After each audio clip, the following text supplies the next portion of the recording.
Halo sob, ketemu lagi sama Mimin di berita terkini MotoGP. Ya, 2025 akan segera datang dan menjadi musim baru untuk MotoGP. Sebuah hal yang kini semua kita ketahui, bahwa kontingen Jepang tak memiliki kesetaraan dalam pengembangan motornya dan kini sangat merana dan kesulitan. Nah, secara mengejutkan, Dorna kini menghukum Ducati demi Yamaha dan Honda. Dan Honda yang akan pol-polan balapan di sisa musimnya. Dan juga alasan kenapa Aprilia sekarang melempem bak kerupuk kena angin. Kok bisa? Kita bahas. MotoGP sudah mengantisipasi perubahan besar di masa depan dengan regulasi mesin yang akan mulai berlaku pada 2027. Dalam konteks ini, kapasitas mesin di kategori utama akan menurun dari 1000 cc menjadi 850 cc. Carlos Ezpeleta, anggota kunci Dorna, membahas masalah ini dan memaparkan tahapan peralihan dan tujuan yang ditargetkan oleh penyesuaian ini. Karena kita masih berada di tahun 2024, tahun yang menunjukkan bahwa konsesi terhadap peraturan yang disahkan tahun lalu belum tercapai. Hal ini belum mengubah nasib menyedihkan kedua pabrikan Jepang yang masih terlibat.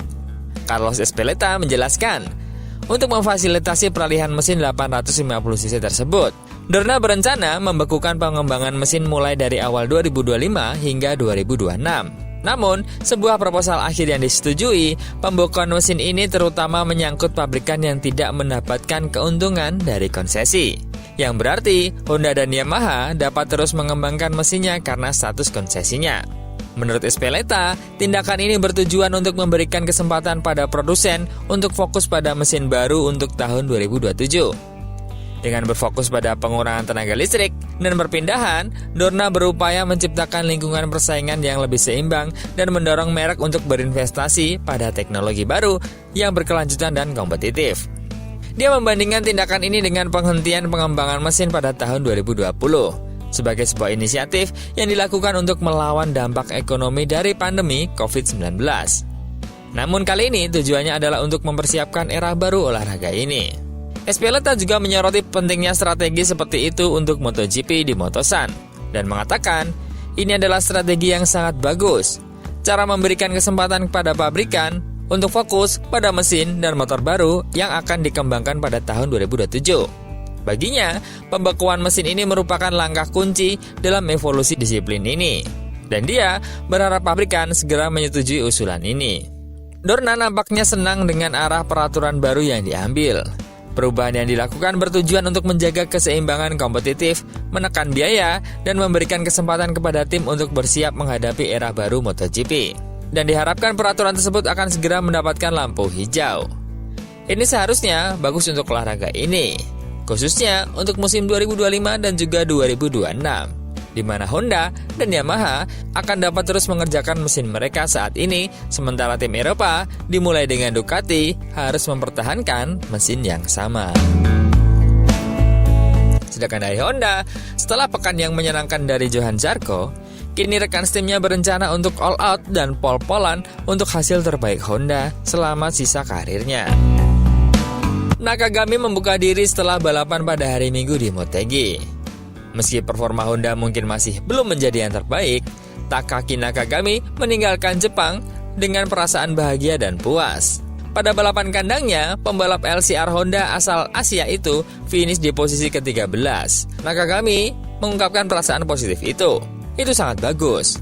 Balapannya tidak buruk, sensasinya bagus dan saya memberikan segalanya hingga lap terakhir. Mungkin jika saya punya beberapa lagi, saya bisa menyusul kelompok itu. Di lap terakhir, saya memperkirakan akan ada pertarungan.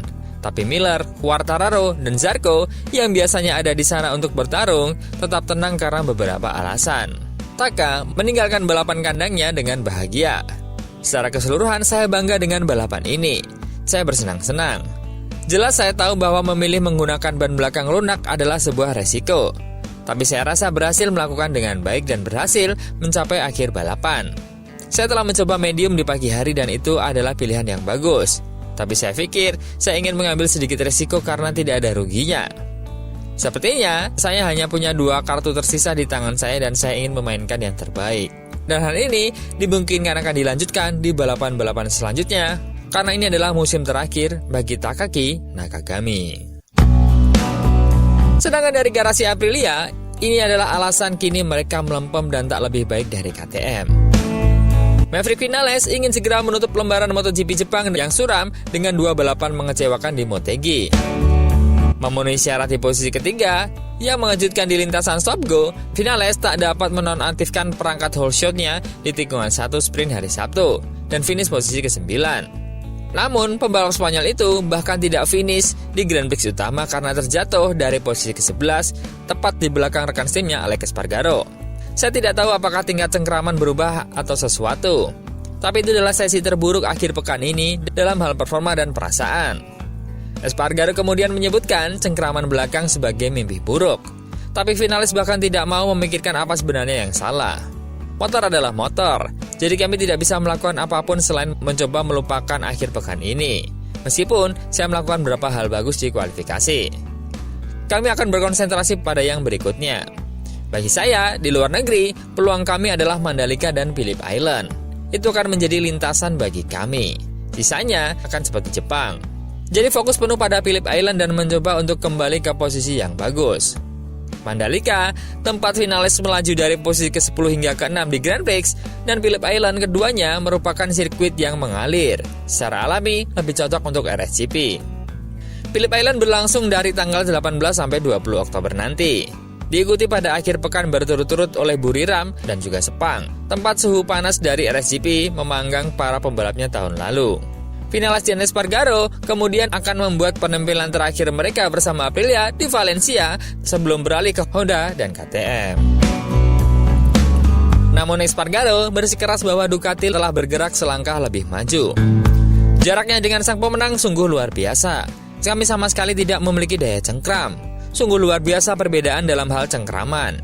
Ketika Ducati menyalip saya, tidak ada yang bisa saya lakukan. Ban saya terus meluncur dan berputar. Saya ingin sekali mendapatkan penjelasan, namun saya tidak punya penjelasan. Sudah 3 balapan, dalam pertemuan teknis dengan Romano Albesiano, kami hanya membicarakan hal itu. Teori Espargaro adalah bahwa dominasi Ducati berasal dari pemahaman sesuatu tentang ban dan ban belakang Michelin yang direvisi yang masih belum dipahami oleh pabrikan lain. Cengkraman belakang yang mereka ekstrak dari ban itu menakjubkan. Itu sebabnya mereka menghancurkan rekor lap. Mereka menghancurkan total waktu balapan lebih dari 10-12 detik, dan kami tidak dapat mengikutinya. Tidak ada yang dapat saya lakukan. Maverick melakukan pekerjaan yang sangat baik di kualifikasi. Tapi kemarin dan hari ini kami melihat bahwa tidak ada satupun pembalap Aprilia yang memiliki kecepatan balapan yang baik. Dia menambahkan, KTM sedikit lebih baik di sini. Saya pikir juga karena karakter motor KTM sangat bagus dalam hard braking. Tapi bagaimanapun, Ducati itu luar biasa. Kemarin dari posisi 1 sampai 7 semuanya Ducati, luar biasa. Dengan 4 putaran tersisa, hanya kuartet Ducati Jorge Martin, Pecco Bagnaia, Enea, dan Marc Marquez yang masih memiliki peluang matematis untuk memenangkan gelar MotoGP 2024. Berpindah menjadi yang terbaik berikutnya untuk KTM dengan 209 poin dari Bagnaia. Diikuti pendatang baru Acosta dan pemimpin Aprilia dari Vinales 229 poin. Espargaro akan beralih tugas menjadi pembalap uji HRC setelah pensiun pada akhir musim ini. Saat ini berada di posisi ke-11, terpaut 258 poin dari puncak klasemen. So, apakah Ducati akan sulit untuk dikalahkan? Menurut teman-teman gimana? Bisa nggak? Coba komen.